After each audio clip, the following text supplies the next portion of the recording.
तो फ्रेंड्स आज हम लोग स्ट्रक्चरल ऑर्गेनाइजेशन एनिमल्स पढ़ेंगे, ठीक है। तो जल्दी से आगे देख लेते हैं कि हमारे पास चार तरह के टिश्यूज होते हैं शरीर में, जिनके बारे में हमें पढ़ना जरूरी है। एपिथेलियल टिश्यूज जो होते हैं ये एक्टोडर्मल, एंडोडर्मल, मेसोडर्मल तीनों तरह के ओरिजिन के हो सकते हैं। इनका जो प्राइमरी फंक्शन है वो है protection, secretion, absorption, excretion and reproduction, ठीक है। इसके अलावा अगर हम कनेक्टिव टिश्यू की बात करें तो कनेक्टिव टिश्यू का हमारा जो ओरिजिन है वो मेसोडर्मल ओरिजिन का होता है। इनका प्रमुख काम होता है attachment, support, storage, protection and transport, ठीक है। मस्कुलर टिश्यू हमारा mesodermal origin, again movement and locomotion.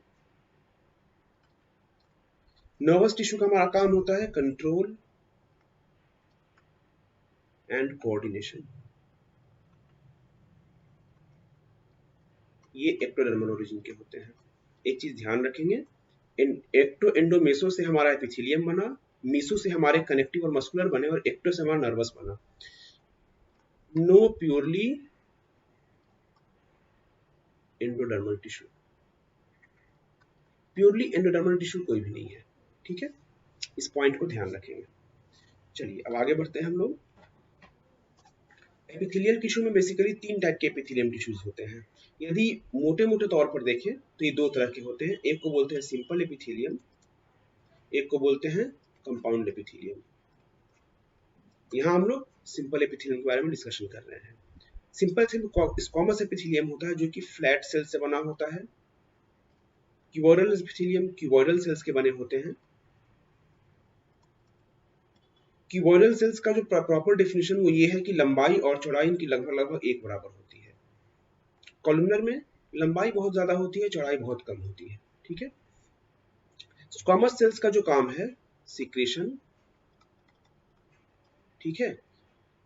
और कहीं भी फ्री सरफेस अगर हमारे शरीर में है तो वहां पे ये सिक्रेशन एंड एक्सचेंज के लिए, फ्री सरफेस जहां पे भी एक्सचेंज होता है, एक्सचेंज बाउंड्री ये बनाएंगे। जैसे कहां कहां पे मिल सकते हैं ये, एल्विलाई ऑफ लंग्स में मिलेंगे, जहां सिक्रेशन ऑफ सिलोमिक फ्लूइड है वहां पे मिलेगा, सिलोम की लाइनिंग पे मिलेगा बेसिकली, ठीक है। ब्लड वेसल्स में मिलेंगे हमें, ठीक है। ये हमारी बेसिक चीजें हैं। इसके आगे आते हैं क्यूबोइडल एपिथेलियम। क्यूबोइडल एपिथेलियम का मैंने आपको क्या बताया था कि लंबाई चौड़ाई इनकी एक बराबर होती है, ठीक है।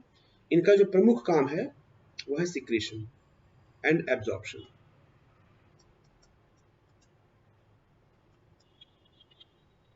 प्रोटेक्शन वगैरह से उनको बहुत ज्यादा कुछ लेना देना नहीं है। सबसे ज्यादा कहां पे होता है, हमारी किडनीज में होता है। किडनीज भी कहां पे मिलेंगे, ये पीसीटी ऑफ नेफ्रॉन्स, ठीक है। यहाँ पे जो ये क्यूबोइडल सेल होते हैं इनके ऊपर पतली पतली माइक्रोविलाई होती है। थोड़े से डेंटेशंस, मतलब एक डेंटेशंस टाइप के होते हैं, गर्थ टाइप की होती है, जिनसे क्या होता है इनका नेट सरफेस एरिया बढ़ जाता है। सरफेस एरिया बढ़ने से क्या होगा भाई, सिक्रेशन एंड एब्जॉर्प्शन में हमें सहायता मिलेगी। ज्यादा सरफेस एरिया तो ज्यादा एक्सचेंज होगा हमारा, है ना। तो ये हमारा इसीलिए टू इंक्रीज एब्जॉर्प्टिव एरिया, ये हमारे माइक्रोविलाई होते हैं, ठीक है। आगे आते हैं कॉलमनर पे। लंबे लंबे सेल्स होते हैं, ये दो तरह के हो सकते हैं। एक जिनके ऊपर माइक्रोविलाई है, इन्हें ब्रश बॉर्डर्ड कहते हैं, और एक जिनके ऊपर सीलिया होता है, इन्हें सीलिएटेड कहते हैं। अब आप खुद समझ लो, ब्रश बॉर्डर का क्या काम हो सकता है, एब्जॉर्प्शन। सीलिएटेड का क्या काम हो सकता है, लोकोमोशन ऑफ सब्सटेंस ठीक है, इसके ऊपर कोई सब्सटेंस आएगा तो उसे ये आगे की ओर धकेलने में मदद करेगा। आप खुद सोचिए कहाँ कहाँ प्रेजेंट हो सकते हैं। ठीक है, जनरली ये लोग हॉलो ऑर्गन्स में होते हैं। ठीक है, यहाँ सिलेटेड की बारी आती है, फैलोपियन ट्यूब्स, फैलोपियन ट्यूब्स में होंगे। ठीक है, जहां मूवमेंट में हेल्प करेंगे। ठीक है, इस मूवमेंट, एग के मूवमेंट में यहाँ पे हेल्प कर सकते हैं। ठीक है, इसके अलावा वेंट्रिकल्स में होंगे, वेंट्रिकल्स ऑफ ब्रेन, जहां ये क्या करते हैं, सेरेब्रोस्पाइनल फ्लूइड के मूवमेंट में हेल्प करेंगे। ठीक है, ब्रश बॉर्डर कहाँ कहाँ मिलेगा, जहां पे एब्जॉर्प्शन की जरूरत पड़ेगी, कहाँ पे भाई, इंटेस्टिन में मिलेगा। ठीक है, गॉल ब्लैडर में मिलेगा, बाइल डक्ट में देखने को मिलेगा। ठीक है, ये सारी चीजें क्लियर हो गई। जहां पे एब्जॉर्प्शन की जरूरत पड़ेगी वहां पे हमें ब्रश बॉर्डर देखने को मिलेगा, और जहां पे हमें मूवमेंट की यानी लोकोमोशन की जरूरत पड़ेगी वहां हमें सिलेटेड देखने को मिलेगा। ठीक है, तो ये लोकेशंस को आप बहुत ही प्रिसाइजली याद रखें, क्योंकि अक्सर यहाँ से क्वेश्चंस आपको डायरेक्टली पूछे जा सकते हैं। चलिए अब आते हैं कंपाउंड एपिथेलियम पे। कंपाउंड एपिथेलियम का बस एक चीज याद रखना, मल्टी लेयर्ड होते हैं ये, and they are primarily for protection. इनका सिक्रेशंस वगैरह से ज्यादा लेना देना नहीं होता। तो प्रोटेक्शन किस चीज से, स्ट्रेस से। और कितने stress, chemical stress, mechanical stress. Chemical stress कहां कहां प्रेजेंट हो सकता है भाई, सैलिवरी ग्लैंड, अपने सिक्रेशन से खुद को बचाना होता है। ठीक है, दूसरा कहा, पैंक्रियाटिक डक्ट, क्योंकि पैंक्रियाज का सिक्रेशन बहुत ही स्ट्रॉन्ग प्रोटियोलाइटिक हो सकता है, तो अपने आप को बचाना होता है, अपने डक्ट्स को खुद को पहले बचाना होता है। ठीक है, मैकेनिकल स्ट्रेस कहां पे हो सकता है भाई,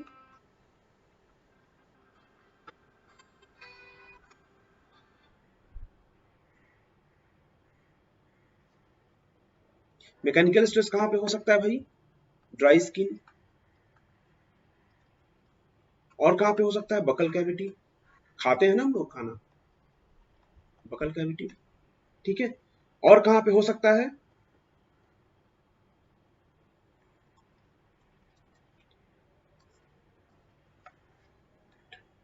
सॉरी फॉर द इंटरप्शन, एक कॉल है उसे मुझे काटना पड़ेगा पहले।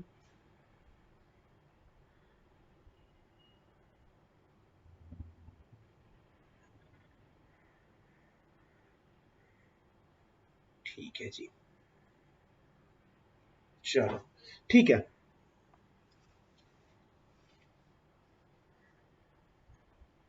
इसके अलावा कहीं भी ऐसी जगह जहां पे कि कोई भी तरह का हार्ड केमिकल सब्सटेंस जहां पे मौजूद हो सकता है। ठीक है, तो inner lining of buccal cavity, dry skin, आपके पैंक्रियाटिक डक्ट और सैलिवरी ग्लैंड, यहाँ पे हमें ये कंपाउंड एपिथेलियम देखने को मिलेगा। ठीक है, ओके, नेक्स्ट आगे बढ़ते हैं, आते हैं ग्लैंड्स के बारे में। ग्लैंड्स हमारे basically according to cellular structure दो तरह के होते हैं, multi cellular glands and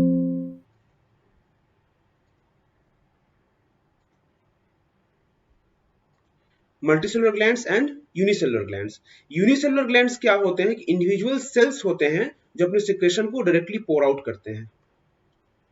multicellular glands क्या होते हैं, ये एक कलेक्शन ऑफ सेल होते हैं जो कॉमन एक कॉमन एरिया में अपना सिक्रेशन पोर आउट करेंगे, और फिर ये एक कंप्लीट एज ए सिक्रेशन बाहर पोर आउट होता है। ठीक है, तो इसमें हमारे कितने तरह के आ जाते हैं ग्लैंड्स, एक ट्यूबुलर होता है, एक सैक्युलर हो सकता है। ट्यूबुलर जिनका आकार ट्यूब की तरह हो, इसके अंदर हमारे सेक्रेटरी सेल्स हो एंड पोर आउट करते हैं अपने सिक्रेशंस को। सैकुलर एक सैक लाइक होता है जिसके अंदर हमारे सिक्रेशंस हो उनको पोर आउट करते हैं। ठीक है, यूनिसेलुलर ग्लैंड्स का एग्जांपल क्या है भाई, म्यूकस ग्लैंड्स, या इनको गोबलेट सेल्स भी कहते हैं। ठीक है, मल्टीसेलुलर ग्लैंड्स का एग्जांपल क्या है हमारा, बाकी जितने भी तरह के हमारे ग्लैंड्स हैं, सैलिवरी ग्लैंड्स हो गए। ठीक है, ये सारे हमारे मल्टीसेलुलर ग्लैंड्स में आते हैं, राइट, ऑलराइट, ठीक है।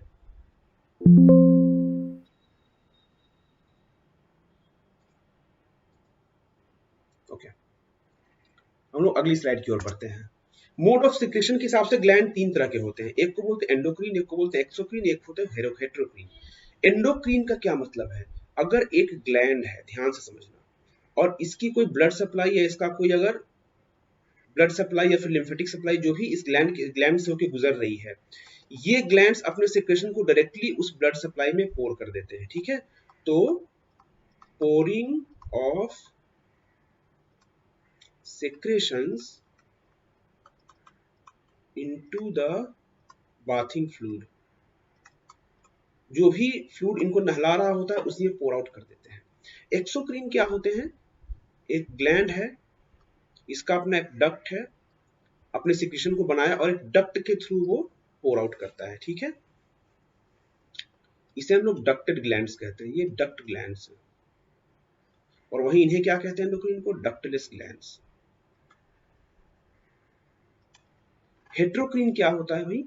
इनमें एक्चुअली ग्लैंड दोनों तरह के सिक्रेशंस को सपोर्ट करते हैं, जैसे पैंक्रियाज। पैंक्रियाज हमारा जो एंजाइमेटिक सिक्रेशन है वो डक्ट के थ्रू करता है, वहीं इंसुलिन का सिक्रेशन, ग्लूकागोन का सिक्रेशन ये डक्टलेस करता है, ठीक है। तो हेट्रोक्रीन ग्लैंड में हमारा सबसे बड़ा एग्जांपल है वो है पैंक्रियाज का, ठीक है। हो गया ये।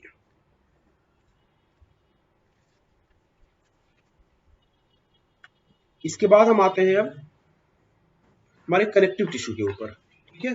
कनेक्टिव टिश्यू का जो हमारा मूल काम है, सबसे पहले कनेक्टिव टिश्यू होते कितने टाइप के? तो दो तरह के, loose connective tissue and dense connective tissue. Loose connective tissue हमारे क्या है? दो तरह के होते हैं फिर से, areolar connective tissue, adipose tissue. Dense connective tissue कितने तरह के होते हैं? रेगुलर, इररेगुलर, ठीक है। तो चलिए, लूज एरियोलर कनेक्टिव टिश्यू क्या होते हैं, ठीक है। ये बीनीथ द स्किन होंगे,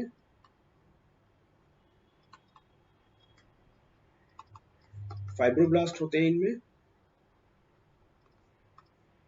ठीक है, जो कि फाइबर्स का सिक्रेशन करते हैं, हाँ। और बेसिकली ये फ्रेमवर्क को सपोर्ट करने के लिए होते हैं,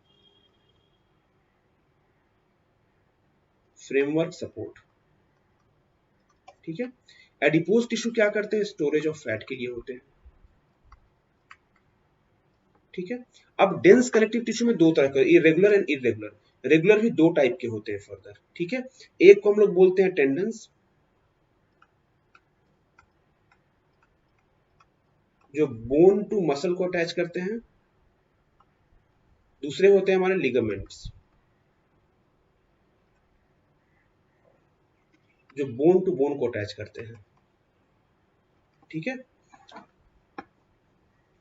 इसके अलावा जो इरेगुलर कनेक्टिव टिश्यू है, ये बेसिकली डेंस कोलाजन फाइबर्स होते हैं और ये स्किन पे होते हैं, ठीक है।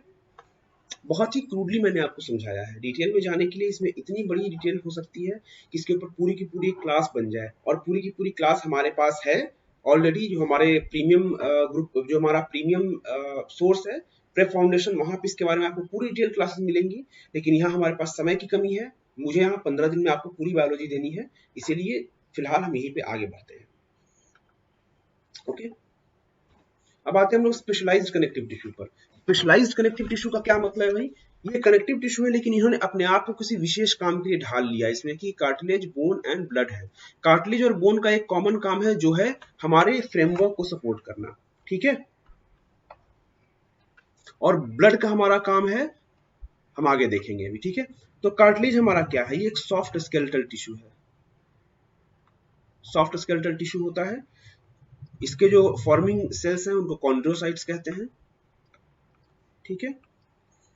और कॉन्ड्रोसाइट्स कुछ मैट्रिक्स का सिक्रेशन करते हैं, और कॉन्ड्रोसाइट्स उसी मैट्रिक्स के एक जाल में अपने आप को समाये रहते हैं, ठीक है। ये इनका पूरा एक स्ट्रक्चर होता है, ठीक है। एक बात ध्यान देने की बात है कि हमारे बेबी जो एम्ब्रियोटिक फॉर्म जब होता है हमारा, उसमें मैक्सिमम कार्टिलेज होते हैं, जो बाद में बड़े होके converted to bones in adults, ठीक है। ये बात आपको एक ध्यान रखने की जरूरत है, ठीक है। अब कुछ टाइप्स ऑफ कार्टिलेज हम लोग यहाँ देख लेते हैं। एक होता है हाईलाइन कार्टिलेज, ठीक है। ये मोस्ट कॉमन कार्टिलेज है, हायालाइन कार्टिलेज। ठीक है, हमें कहाँ कहाँ मिलेगा? आर्टिकुलर सरफेस पे। आर्टिकुलर सरफेस क्या है? एक बोन की जहां दूसरे बोन से संधि होती है, जो ज्वाइंट होता है, तो यहाँ पे हमें दोनों बोन्स की सरफेस पे एक कार्टिलेज देखने को मिलेगा, इसे हायालाइन कार्टिलेज कहते हैं। यहाँ पे इनका काम है फ्रिक्शन को घटाना, आपस में बोन्स का मूवमेंट होता है तो फ्रिक्शन होती है, तो फ्रिक्शन को घटाना ही हमारे हायालाइन कार्टिलेज का एक महत्वपूर्ण काम है। ठीक है, दूसरा है व्हाइट फाइब्रस कार्टिलेज। ठीक है, ये हमें कहाँ देखने को मिलेंगे भाई? इंटरवर्टिब्रल डिस्क में, intervertebral disc.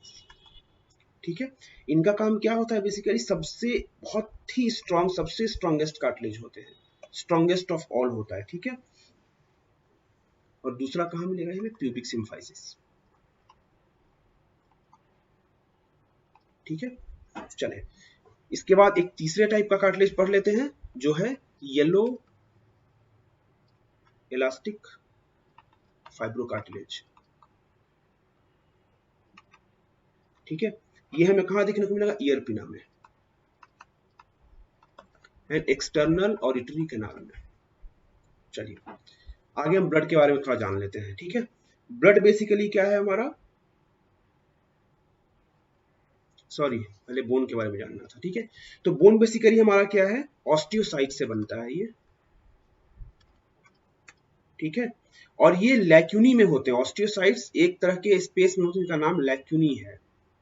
Lacuna singular, lacunae plural. ठीक है, और इनका ग्राउंड सब्सटेंस जो होता है बहुत ही हार्ड होता है।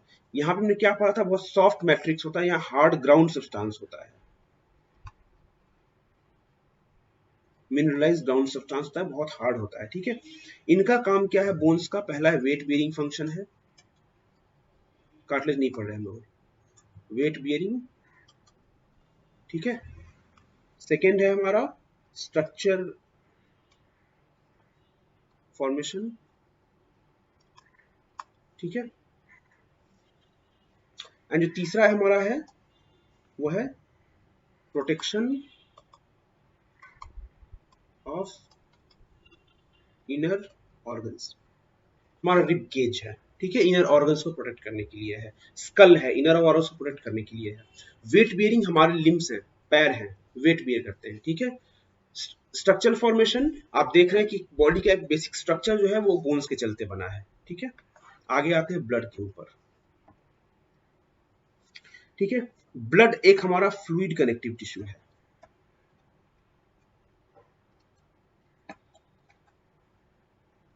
ठीक है, आरबीसीज एंड डब्ल्यूबीसीज होते हैं। इनका हमारा काम क्या है? Basically transport of gases, nutrition and waste material, तीनों ही एक ट्रांसपोर्ट करते हैं। ठीक है, ये अब इसके हम लोग आगे बढ़ते हैं और मसल टिश्यू के बारे में थोड़ी सी बात कर लेते हैं।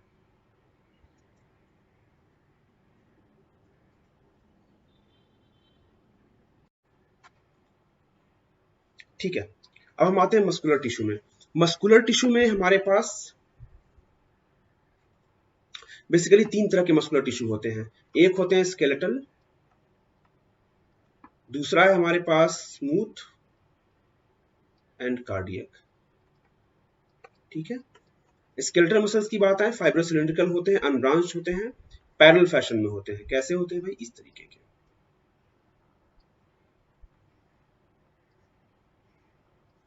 इस तरीके के हमारे पैरेलल फाइबर्स होते हैं जो कि एक बंडल में होते हैं। ठीक है, attach to bones, voluntary in action. Muscles का एक्शन हमारे ऊपर होता है, हम जैसे चाहे उनको कंट्रोल कर सकते हैं। ठीक है, इनका जो मेन मकसद होता है वो है लोकोमोशन एंड स्ट्रेंथ सपोर्ट। ठीक है, चलिए हम लोग आगे बढ़ते हैं। Smooth muscle, non striated. पिछले वाले में एक हमारी खासियत थी कि जो मसल फाइबर होते हैं उनमें स्ट्राइएशंस होते हैं।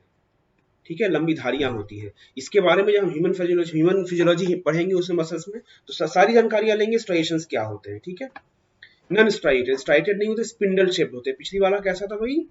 बंडल शेप था, सिलिंड्रिकल था, स्पिंडल शेप होते हैं। सेल जंक्शंस एक कनेक्टिव टिश्यू शीट में इनको बांध के रखते हैं, और ये विसरल ऑर्गन्स में होते हैं, हमारे इंटरनल ऑर्गन्स। कैसे? इंटेस्टिन में होंगे, स्टमक में होगा, ठीक है। डू नॉट गेट फटीग्ड, ये होते ये फटीग हो सकते हैं, ये थक सकते हैं, बार बार करने पे फिर दोबारा ये काम करने में थक सकते हैं। और इनवॉलंटरी, खाना खाने के बाद जो अंदर की पेरिस्टालसिस होती है वो हमारे ऊपर नहीं होती, वो अपने आप होती है, ठीक है, इनवॉलंटरी होती है। कार्डियक मसल टाइप्ड होते हैं लेकिन इंटरकैलेटेड डिस्क होता है, तो इसे हम लोग एक्चुअली फंक्शनल सिंसिटियम कहते हैं, फंक्शनल सिंसिटियम कहते हैं। इसका मतलब क्या है कि अलग अलग मसल है लेकिन जब ये काम करते हैं तो एक जैसा काम करते हैं, एक साथ कॉन्ट्रैक्ट करते हैं, contract all of the same at a time as a unit, ठीक है। मतलब plasma membrane to fuse, plasma membrane का फ्यूजन होता है दोनों का आपस में, बीच में इंटरकैलेटेड डिस्क होती है, दो सेल्स के बीच में, दो मसल फाइबर्स में इंटरकैलेटेड डिस्क होती है, ठीक है। कहाँ होते हैं? Wall of heart, large when जहां पे वो हार्ट को इंटर करेंगी, सुपीरियर वेन आके और पल्मोनरी वेन्स में। नेवर गेट फटीग, कभी दिल को थकते नहीं देखा, लगातार काम कर सकता है, ठीक है। चलो ठीक है, फर्स्ट पार्ट को पेरिस्टोमियम कहते हैं, हमारे अर्थवर्म में डाइजेस्टिव कैनाल की बात कर रहा हूं, ठीक है। फर्स्ट इज पेरिस्टोमियम, जहां हमारा माउथ होता है। First to third is buccal cavity. First to fourth is pharynx, okay. 8 to 9, हालांकि 9 में एक्सटेंशन होता है, टिपिकली 8 में होता है गिजर्ड, ठीक है। इसोफेगस हमारा होता है up to 5 to 6 segments, oesophagus. ये पूरी की पूरी चीजें याद रखना आप, ठीक है। इंटेस्टिन हमारा 15 ऑनवर्ड्स, ठीक है। Pre typhlosolar part of intestine up to 26 segment, 26 onwards को बोलते हैं हम लोग टिफ्लोसोलर। टिफ्लोसोल बेसिकली हमारा increases the absorptive area, basically surface area को बढ़ाने का काम करते हैं टिफ्लोसोल, जैसे हमारे इंटेस्टिन में माइक्रोविलाई होते हैं उसी तरीके से, ठीक है। अब यहां से देख ले, माउथ है, ये हमारा फेरिंग्स है, ठीक है। इसोफेगस है, गिजार्ड, गिजार्ड में ग्राइंडिंग का काम होता है, ग्राइंडिंग ऑफ सॉइल, ठीक है। स्टोमक में कैल्सिफेरस ग्लैंड होते हैं जो सॉइल में मिलने वाले ह्यूमिक एसिड को न्यूट्रलाइज करते हैं, ठीक है। प्री टिफ्लोसोलर पार्ट में टिफ्लोसोल्स नहीं होते। 26 सेगमेंट में एक आउट पाउचिंग होती है जिसे हम लोग इंटेस्टिनल सीकम कहते हैं, ठीक है। उसके नीचे लिम्फ ग्लैंड्स होते हैं, एंड उसके बाद हमारा टिफ्लोसोलर पार्ट स्टार्ट होता है फ्रॉम 26 ऑनवर्ड्स। यहाँ पे छोटे छोटे फोल्ड्स होते हैं इंटेस्टिन में जो हमारे इंक्रीज करते हैं सरफेस एरिया को फॉर एब्जॉर्प्शन, ठीक है। ऑलराइट, तो ये हम लोग ने बहुत बेसिक तरीके से समझ लिया, जो आउटवर्ड ओपनिंग होती है विच इज एनस। चलो एकदम फुल स्पीड में हम लोग निकल गए यहाँ से, ठीक है। और ये बहुत बहुत ही इंपॉर्टेंट क्वेश्चन पार्ट है, ह्यूमिक एसिड क्वेश्चन आ सकता है, टिफ्लोसोलर क्वेश्चन आ सकता है, टिफ्लोसोलर का फंक्शन क्वेश्चन आ सकता है, और ये सारे के सारे जो सेगमेंट्स हैं ये पूरे के पूरे सेगमेंट्स क्वेश्चन में आ सकते हैं, ठीक है। थोड़ा ध्यान रखिए इन बातों का। चलिए आगे बढ़ते हैं हम लोग रेस्पिरेशन में, ठीक है। रेस्पिरेशन में बहुत सिंपल तरीका है भाई हमारा, रेस्पिरेटरी क्या है हमारा, surface body, sorry body surface, surface of body, सीधे सीधे बॉडी सरफेस से हमारा गैसेस एक्सचेंज होता है और कुछ नहीं होना होता, ठीक है। अब आते हैं हम लोग रिप्रोडक्टिव सिस्टम पे, ठीक है। रिप्रोडक्टिव सिस्टम में बेसिकली क्या होता है हमारा, मोनोशियस होता है ये, ठीक है, हर्माफ्रोडाइट्स होते हैं, ठीक है। मेल ऑर्गन्स क्या है एंड फीमेल ऑर्गन क्या है, पहले ये जान ले, मेल एंड फीमेल में ऑर्गन्स क्या क्या प्रेजेंट होते हैं, ठीक है। Male organs are testis, testicular sac, seminal vesicles,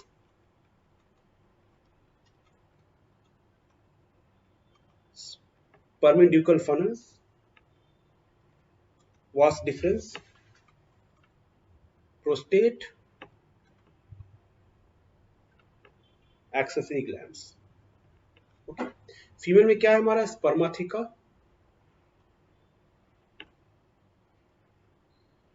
ovaries, oviducts. ठीक है, वेरी सिंपल। मेल में क्या मसला है भाई, ठीक है, तो मेल का मसला ऐसा है कि 10th और 11th में 2 पेयर्स ऑफ टेस्टिस होते हैं, 2 पेयर्स ऑफ टेस्टिस होते हैं। यहां से वास्ट डिफरेंस निकला हमारा, प्रोस्टेट में जाकर ये 18th सेगमेंट में ये ज्वाइन कर गया प्रोस्टेटिक ग्लैंड, प्रोस्टेटिक डक्ट को, ठीक है, और फिर ये कॉमन स्पर्मेटिक प्रोस्टेटिक डक्ट मिलके इन्होंने फिर से 18th सेगमेंट में वो एक कॉमन मेल जेनाइटल पोर है, वहां से निकल गया बाहर। जेनाइटल पोर वेंट्रोलैटरल साइड में होते हैं और पेयर्ड होते हैं, ठीक है, यहां से ये बाहर निकल गया। हमारे मेल का फंक्शन सिर्फ इतना ही है, ठीक है। अब आते हैं फीमेल वाले पार्ट में। तो फीमेल वाले पार्ट में आप देख सकते हैं कि 12th एंड 13th का इंटरसेगमेंटल सेप्टम है, वहां पे हमारी ओवरीज होती हैं, ठीक है, नीचे ओवेरियन फनल होती है, ठीक है, और हमारा जो फीमेल एक्सटर्नल जो हमारा एक्सटर्नल जेनिटलिया है फीमेल का, वो 14th में होता है। 14th में there is female genital pore. Spermatheca का काम क्या है, collection of sperm during copulation, ठीक है। चलो एकदम सीधे सीधे तरीके से हम निकल लिए यहां पर, ठीक है।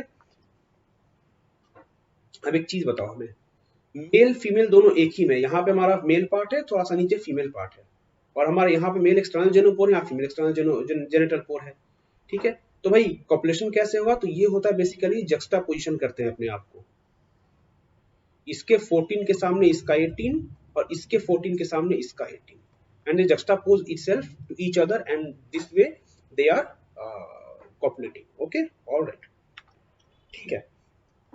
इसका हम लोग आते हैं इसके एक्सक्रीटरी सिस्टम पे।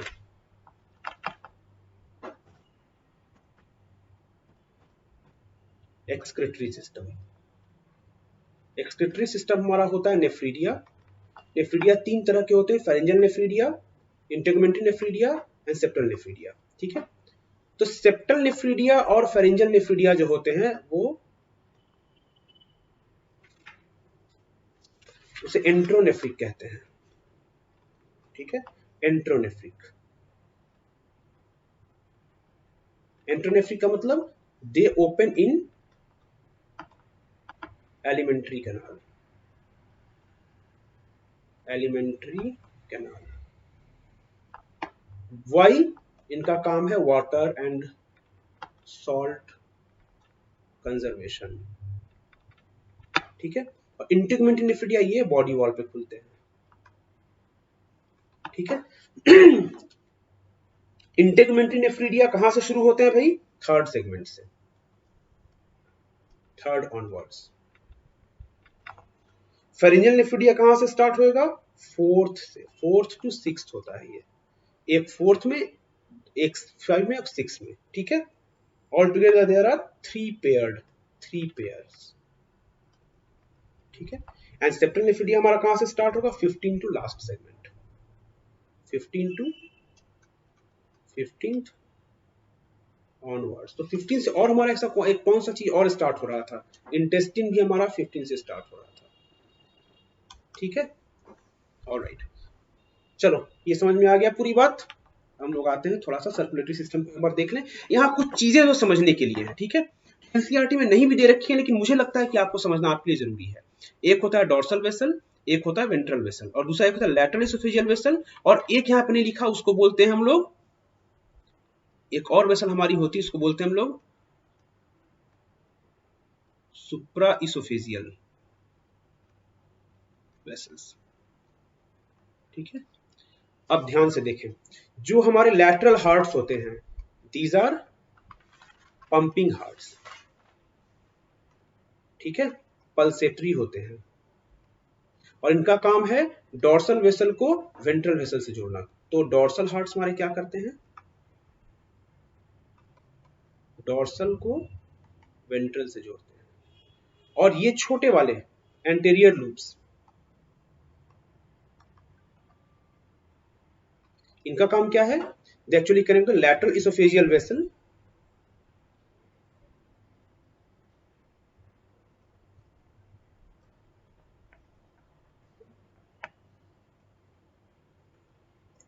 To the supra oesophageal vessels. ठीक है, ओके। और इसकी हमारी खासियत क्या होती है हमारी एंटीरियर लूप्स की? These are non pulsatile, non pumping. ये फैक्ट एनसीईआरटी में नहीं दे रखा है, ये मैंने आपको अलग से एक्सप्लेन कर दिया। कॉम्यूशनल वेसल्स का काम है, ये हमारे होते हैं अराउंड इंटेस्टिन, और बेसिकली ये एलिमेंट्री कैनाल को ब्लड सप्लाई देने का काम करते हैं। ठीक है, ऑल राइट। अब आते हैं अपने अगले प्राणी पर, जिसका नाम है कॉकरोच। बहुत परेशान किया है आप लोगों को इसने। ठीक है, पेरीप्लैनेटा अमेरिकाना। ठीक है, पेरीप्लैनेटा अमेरिकाना, इसमें सबसे अच्छी बात क्या है, मैंने आपको पहले ही बताया था कि इसमें अलग अलग सेगमेंट्स मिलके एक स्पेसिफिक बॉडी पार्ट्स को कंबाइन कर लेते हैं। इसमें कि पहला है हेड, दूसरा है थोरैक्स, तीसरा है एब्डोमेन। ठीक है, हेड की बात करें तो इसमें 6 पार्ट होते हैं। लैब्रम यानी अपर लिप,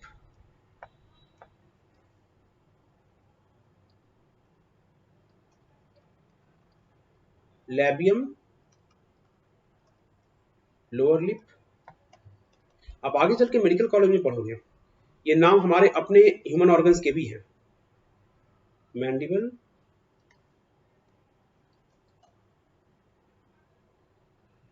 और जो ऐसे होता है ना सामने छोटा सा, आप ध्यान से देखोगे, दैट इज द मैक्सिला। और इसके अंदर एक हाइपोफेरिंक्स होता है जो हमारे टंग का एनालॉग है।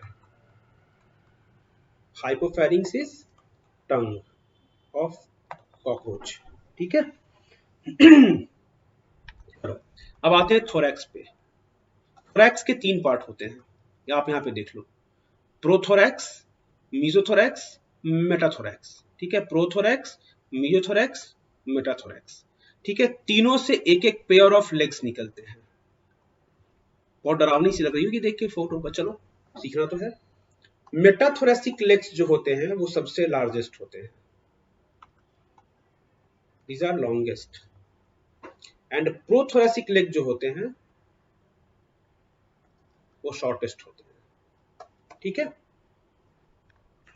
इसके अलावा अब विंग्स की बात कर ले थोड़ा सा। विंग्स 2 तरह के होते हैं, एक को बोलते हैं हम लोग फोर विंग्स, दूसरे को हम लोग बोलते हैं हिंड विंग्स। ठीक है, फोर विंग्स हमारे निकलते हैं मेसोथोरैक्स से, और हिंड विंग्स निकलता है मेटाथोरैक्स से। कहां से विंग्स नहीं निकलते? प्रोथोरैक्स से कोई विंग नहीं होता। Question point. ठीक है, मेसोथोरैक्स की जो विंग होती है हेवियर होते हैं थोड़े से, ओपैक होते हैं, लेदरी होते हैं, एंड नॉन फ्लाइंग होते हैं। Sorry sorry sorry sorry sorry,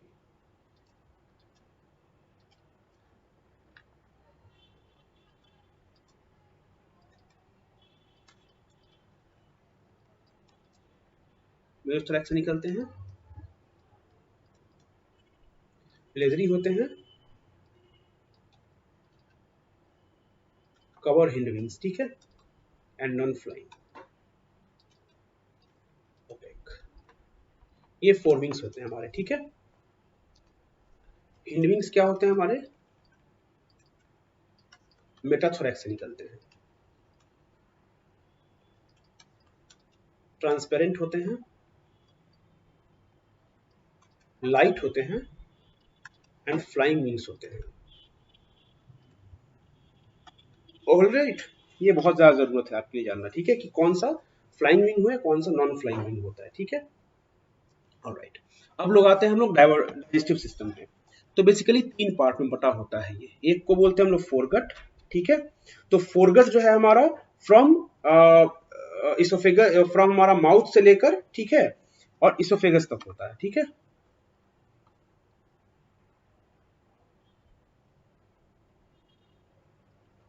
sorry mouth से लेकर हमारे गिजार्ड तक होता है, माउथ टू गिजार्ड तक होता है, ठीक है। जो हमारा मिडगट होता है गिजार्ड से लेकर मार्फिगन ट्यूब्यूल तक होता है, और उसके नीचे के पार्ट को हिंडगट कहते हैं। Hindgut more permeable to water, इसीलिए यहां से वाटर का कंजर्वेशन होता है, वाटर वापस रीअब्सॉर्ब किया जाता है, ठीक है। चलो अब एक एक करके हम लोग बात करते हैं फोरगट के बारे में। फोरगट में हमारे पास आप फेरिंग्स देख रहे हो, सैलिवरी ग्लैंड देख रहे हो, इसोफेगस देख रहे हो, क्रॉप देख रहे हो, गिजार्ड देख रहे हो, ठीक है। गिजार्ड का काम बेसिकली 6 to 8 इन नंबर होते हैं, ब्लाइंड लूप्स होते हैं, और इनका काम है grinding, again same, grinding the food material, ठीक है। क्रॉप बेसिकली स्टोरेज के लिए होता है, कुछ समय के लिए फूड स्टोर करने के लिए होता है, ठीक है। और गिजार्ड में एक आपका पार्ट जिसको प्रोवेंट्रिकुलस बोलते हैं, प्रोवेंट्रिकुलस बोलते हैं, जिसमें काइटिनस टीथ होते हैं, ठीक है। ये ग्राइंडिंग के लिए होता है, ग्राइंडिंग ऑफ फूड, ठीक है। हेपेटिक सेका, हेपेटिक सेका 6 to 8 होते हैं, गिजार्ड के नीचे होते हैं। इनसे डाइजेस्टिव एंजाइम निकलते हैं,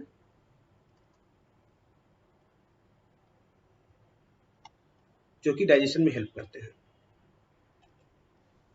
हेपेटिक सेका ब्लाइंड लूप्स होते हैं, ठीक है, 6 to 8 होते हैं, और इनका काम होता है डाइजेशन में हेल्प करना, ठीक है। सॉरी मैंने आपको गिजार्ड बता दिया था पहले, थोड़ा सा उस चीज को क्लियर कर लें एक बार, ठीक है।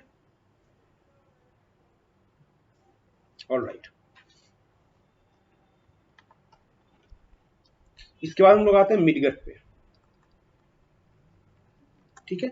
मिडगट की शुरुआत हेपेटिक सेका से लेकर मैल्फिगन ट्यूब्यूल तक होती है, मैल्फिगन ट्यूब्यूल तक, ठीक है।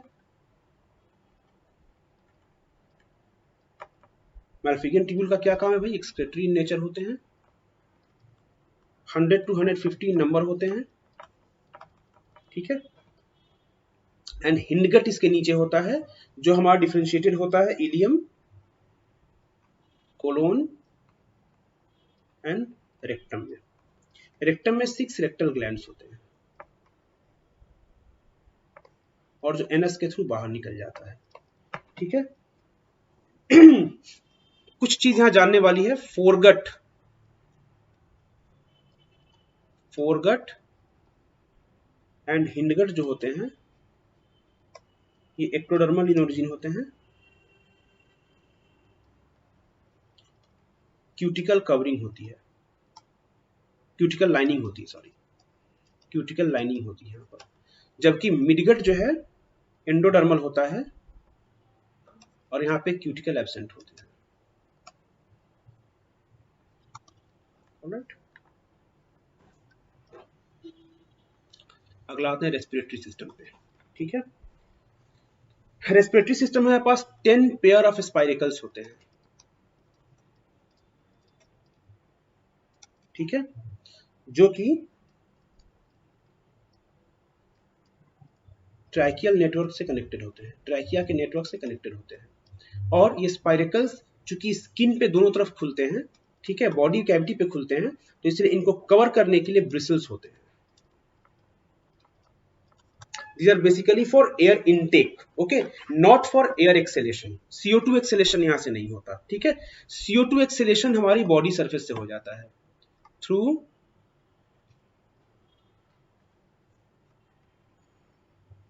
बॉडी सरफेस, ठीक है, ऑलराइट। हम आते हैं इसके सर्कुलेटरी सिस्टम पे, ज्यादा कॉम्प्लिकेटेड नहीं है अर्थवर्म की तरह, क्यों भाई, नंबर 1 ओपन टाइप है, नंबर 2 हेमोलिम्फ होता है। हेमोलिम्फ की खासियत क्या है, number 1 divide of respiratory pigment, कोई तरह का हीमोग्लोबिन मायोग्लोबिन कुछ नहीं होता इसमें, ठीक है। दूसरी चीज, इसका काम गैसियस एक्सचेंज नहीं होता, सिर्फ न्यूट्रिशन एंड एक्सक्रेटरी प्रोडक्ट्स को कैरी करना होता है। ठीक है, ऑलराइट। प्लाज्मा कलरलेस होता है। ओके, हार्ट की अगर बात करें तो इसका हार्ट इलोंगेटेड मस्कुलर होता है। ठीक है, जिसमें कि ऑस्टिया होते हैं। हाँ ठीक है, ostia on either side ostia होते हैं। ठीक है, ब्लड इसी ऑस्टिया से इंटर करता है और इसी से बाहर हो जाता है साइनसेस में। ठीक है, मतलब कि ओपन बॉडी कैविटी में हाँ ब्लड जो है वो पंप आउट कर दिया जाता है। ठीक है, there are no blood vessels.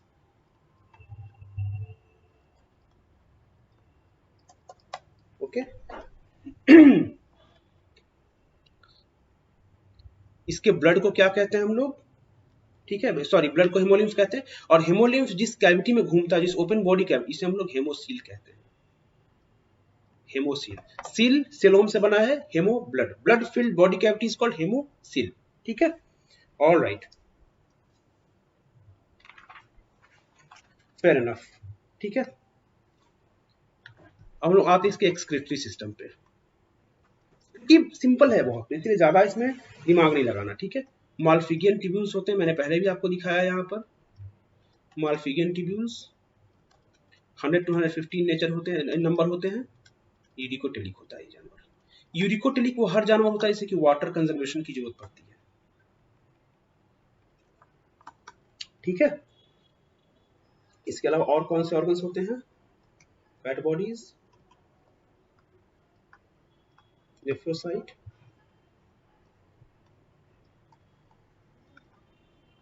Uricose glands. ठीक है, नर्वस सिस्टम की बात करें इसके।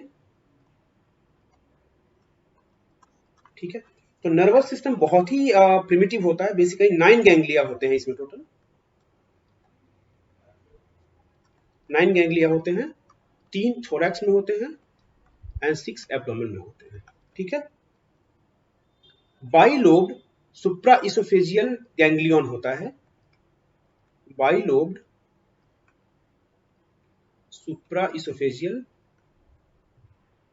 गैंग्लियन जो हमारे ब्रेन का एनालॉग होता है, जो ब्रेन को रिप्रेजेंट करता है कॉकरोच में। ठीक है, जो भी आपकी एंटीना है, ठीक है, जो भी एंटीना है, फिर जो भी आपकी आईज का इनपुट आउटपुट है, सब यहीं से होता है। ठीक है, ओके, अब अपना अपनी आईज की ओर देख लें। तो आईज का जो हमारा बेसिक स्ट्रक्चर है, जो एक आई का स्ट्रक्चर है, वो हेक्सागोनल होता है।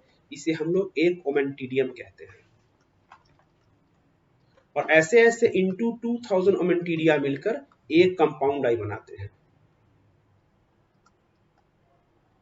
ऐसे। ठीक है, कंपाउंड आई से जो दिखने वाली विजन होती है उसको मोजाइक विजन बोलते हैं।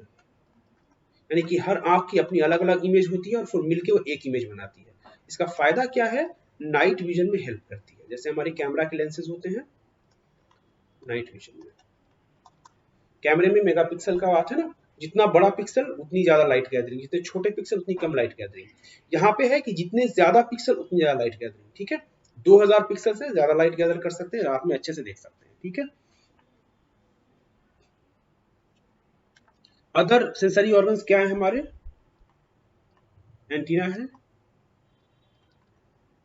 मैक्सिलरी पाल्प्स हैं, लेबियल पाल्प्स हैं, एनल सर्की है। एनल सर्की, ठीक है, एनल सर्की हम लोग अभी थोड़ी देर बाद आके देखेंगे क्या क्या एनल सर्की होता क्या है। ठीक है, नर्वस सिस्टम कितने टाइप के यहाँ पे? एक सेंट्रल, जो मैंने आपको बता दिया, सुप्राइसोफेजियल बाइलोब्ड गैंग्लिया। ठीक है, दूसरा है हमारा पेरिफेरल, और तीसरा हमारा सिंपैथेटिक। पैरासिम्पैथेटिक नहीं होता, सिंपैथेटिक होता है, पेरिफेरल सेंट्रल होता है। ठीक है, ऑलराइट। गैंग्लियंस होते हैं किस तरीके से होते हैं? पेयर्ड लॉन्गिट्यूडिनल कनेक्टिव्स होते हैं। ठीक है, वेंट्रल साइड पे होते हैं, वेंट्रल पेयर्ड लॉन्गिट्यूडिनल गैंग्लिया। ठीक है, जो कि हमारे दोनों साइड में होते हैं, ठीक है। और इस आइए तो आइए आपके सेगमेंटल अरेंजमेंट होता है इनका। सेगमेंटल अरेंजमेंट क्या हुआ भाई, 3 हमारे आ गए थोरैक्स में और 6 हमारे आ गए एब्डोमेन में। चलो इतनी चीजें हो गई। अब एक थोड़ी सी कॉम्प्लेक्सिटी है यहाँ पर जो कि हमारी रिप्रोडक्टिव सिस्टम में, ठीक है। तो अब रिप्रोडक्टिव सिस्टम का हम आप सबसे पहले मेल का पार्ट देखेंगे कि मेल हमारा 4th to 6th abdominal segment से स्टार्ट होता है। ट्राइलोब्ड टेस्टिस होते हैं जहां से कि हमारा वास डिफरेंस निकल के via seminal vesicle ejaculatory duct में मिल जाता है, ठीक है। तो हमारा सबसे पहले टेस्टिस, वहां से vas deferens, seminal vesicle, ejaculatory duct, फैलोमियर। फैलोमियर क्या है, फैलोमियर हमारा एक्सटर्नल मेल जेनिटेलिया है, स्यूडोपेनिस एक्सटर्नल मेल जेनिटेलिया नहीं है, ठीक है। तो फैलोमियर कितने 3 होते हैं, एक राइट होता है, एक लेफ्ट होता है, एक वेंट्रल होता है, ठीक है। आगे हम लोग पढ़ेंगे फीमेल रिप्रोडक्टिव ऑर्गन, ठीक है। फीमेल रिप्रोडक्टिव ऑर्गन, फीमेल में ओवरी जो है हमारा 2 to 6th एब्डोमिनल सेगमेंट पे होता है, ठीक है। उसके नीचे ओविडक्ट है, ठीक है। ओवरी से क्या होती है बेसिकली, ठीक है। ओविडक्ट दोनों से मिलकर एक मीडियन ओविडक्ट बनाती हैं, ठीक है, जो जेनाइटल चैम्बर में ओपन होता है, ठीक है। जेनाइटल चैम्बर में ओपन होता है, ठीक है। जेनाइटल चैम्बर के पास एक कोलेटेरियल ग्लैंड्स होती हैं, ठीक है। एंड 6th सेगमेंट में ही हमारे पास स्पर्माथिका होता है, ठीक है। ये 2 होते हैं, पेयर्ड होते हैं, ठीक है। तो स्पर्माथिका का जो काम है, ठीक है, ये बेसिकल स्पर्माथिका का काम है collection of sperms, collection of sperms, ठीक है। जो कोलेटेरियल ग्लैंड होते हैं, ठीक है, कोलेटेरियल ग्लैंड सीक्रेट करते हैं एग केस और ऊथिका, ठीक है। तो ये सीन कुछ ऐसा होता है कि स्पर्म्स जो होते हैं in form of spermatophores, sperms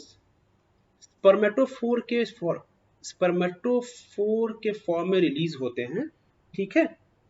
ootheca में इनकेस होते हैं, ठीक है। एंड देन वो एक ह्यूमिड सरफेस पे ड्रॉप कर दिए जाते हैं, ठीक है। ऑलराइट, ये पूरा का पूरा यहाँ पर आपका जो सेटअप है वो तैयार होता है। फिर से एक बार देख लेते हैं। 2 to 6 एब्डोमिनल सेगमेंट में हमारी ओवरी होती है, वहां से ओविडक्ट जाके एक मीडियन ओविडक्ट बनाते हैं, कॉमन ओविडक्ट बनाते हैं, ठीक है।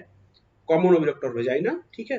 वहां पे कोलेटेरियल ग्लैंड्स होते हैं जो कि ऊथिका का फॉर्मेशन करने वाले सब्सटेंस का सिक्रेशन करते हैं, ठीक है। जेनाइटल चैम्बर होता है, स्पर्माथिका 6 सेगमेंट में होता है, ठीक है, जो कि कलेक्शन ऑफ स्पर्म के लिए उत्तरदायी होता है, ठीक है। ये हमारा बेसिक फीमेल का रिप्रोडक्टिव ऑर्गन है। जानने वाली बात सिर्फ 2 है, ओवरीज का सेगमेंट 2 to 6, स्पर्माथिका का सेगमेंट 6th, ठीक है। कोलेटेरियल ग्लैंड का काम सिक्रेशन ऑफ ऊथिका, ठीक है, एंड स्पर्माथिका का function which is collection of spermatophores, ठीक है। ये हमारा फीमेल रिप्रोडक्टिव ऑर्गन यहाँ पे कंप्लीट होता है, ठीक है। तो चलिए फिलहाल यहीं तक रखते हैं इसको, ठीक है। जहां तक बात है फ्रॉग की, तो फ्रॉग को जल्दी से निपटाते हैं क्योंकि फ्रॉग का बहुत ज्यादा कॉम्प्लेक्सिटी हमारे पास है नहीं, because frog is very simple, बड़ा जानवर है, बहुत सिंपल है, ठीक है। सबसे पहले डाइजेस्टिव सिस्टम की ओर चलते हैं फ्रॉग के, ठीक है। जहां जहां पे डिफरेंस होगा मैं सिर्फ वही बताऊंगा। तो स्टमक जो है वो 2 पार्ट में डिवाइडेड होता है, एक को बोलते हैं कार्डियक और एक को बोलते हैं पाइलोरिक। हमारे केस में cardiac, antrum, body, pylorus 4 part होते हैं, ठीक है। यहाँ के केस में क्या है, सिर्फ कार्डियक एंड पाइलोरिक होता है, ठीक है। पार्शियली डाइजेस्टिव फूड को काइम बोलते हैं, पार्शियली डाइजेस्टिव फूड को काइम बोलते हैं, ठीक है। इंटेस्टिन में माइक्रोविली होते हैं, बहुत ज्यादा ये नहीं है यहाँ पे, ठीक है। विलस होते हैं जिससे कि एब्जॉर्प्शन का एरिया बढ़ता है, ठीक है। जो यहाँ पर मजेदार चीज जानने वाली है वो है रेस्पिरेशन के बारे में। रेस्पिरेशन, रेस्पिरेशन 3 तरीकों से होता है, मैंने पहले भी आपको बताया है, एम्फीबियंस में 3 तरीकों से होता है। एक को कहते हैं क्यूटेनियस, दूसरे को कहते हैं बक्कोफेरेंजियल और तीसरे को कहते हैं पल्मोनरी। तो जब यह प्राणी पूरी तरह से पानी के अंदर होता है, अंडर वाटर, तब क्यूटेनियस होता है। जब हाफ सबमर्ज्ड होता है पानी में तो बक्कोफेरेंजियल होता है, और जब कंप्लीटली ऑन लैंड होता है तो पल्मोनरी होता है। ठीक है, ओके। सर्कुलेटरी सिस्टम क्या है इसका? क्लोज टाइप है, ठीक है। 3 चैम्बर्ड हार्ट है, 2 आर्टरिया एंड 1 वेंट्रिकल, ठीक है। हार्ट पेरिकार्डियम से कवर्ड होता है,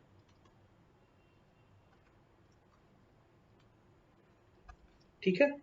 साइनस वेनोसस जो होता है, साइनस वेनोसस, ठीक है, ये हमारे ब्लड को रिसीव करता है, ब्लड फ्रॉम मेजर वेन्स, ठीक है, और फिर ये राइट एट्रियम को देता है। ऑलराइट, ठीक है, ये हमारा एक क्वेश्चन पॉइंट हो सकता है, साइनस वेनोसस हमारे ब्लड को रिसीव करता है, ठीक है।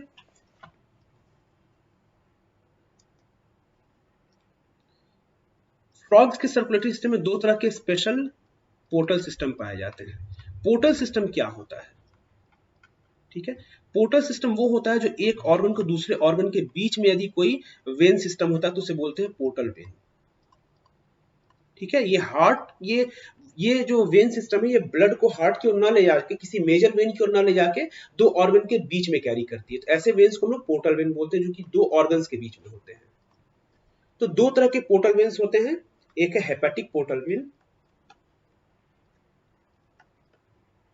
ठीक है, और दूसरा रीनल पोर्टल वेन। हमारे आपके केस में हेपेटिक पोर्टल सिस्टम जरूर होता है, लेकिन रीनल पोर्टल सिस्टम हमारे और आपके केस में नहीं होता, ठीक है। ऑलराइट, एक्सक्रीटरी सिस्टम जरा देख लें। एक्सक्रीटरी सिस्टम हमारे पास नेफ्रॉन्स होते हैं, ठीक है, यूरिनिफेरस ट्यूब्यूल्स जिसको कहते हैं, यूरिनिफेरस ट्यूब्यूल्स कहते हैं इनको। ये हमारे क्या है? यूनिट ऑफ किडनीज है, ठीक है, functional unit of, functional and structural unit of kidney को हम लोग बोलते हैं यूरिनिफेरस ट्यूब्यूल्स और नेफ्रॉन्स, ठीक है। और बेसिकली हमारा यूरियोटेलिक होता है, ये जानकारी जरूरी है। यूरियोटेलिक क्यों? इसका एक्सक्रीशन जो होता है वो यूरिया होता है, ठीक है।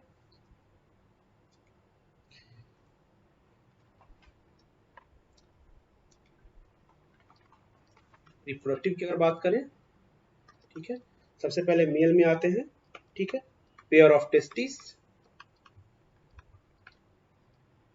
वासा इफ्रेंसिया, यूरोजेनिटल डक्ट, ठीक है। और ये क्या होते हैं? अपर पार्ट ऑफ किडनी से अटैच्ड होते हैं, attached to upper part of kidney. और जिस फोल्ड से अटैच होते हैं, एक पेरिटोनियम फोल्ड जो अटैच करती है, इसे हम कहते हैं मेसोर्कियम। मीजो का मतलब होता है पेरिटोनियल फोल्ड, और ऑर्किड का मतलब होता है टेस्टिस। ऑर्किड का मतलब होता है टेस्टिस, या इसको ऑर्चिस भी कह सकते हैं, ऑर्किड या ऑर्चिस को टेस्टिस कहते हैं।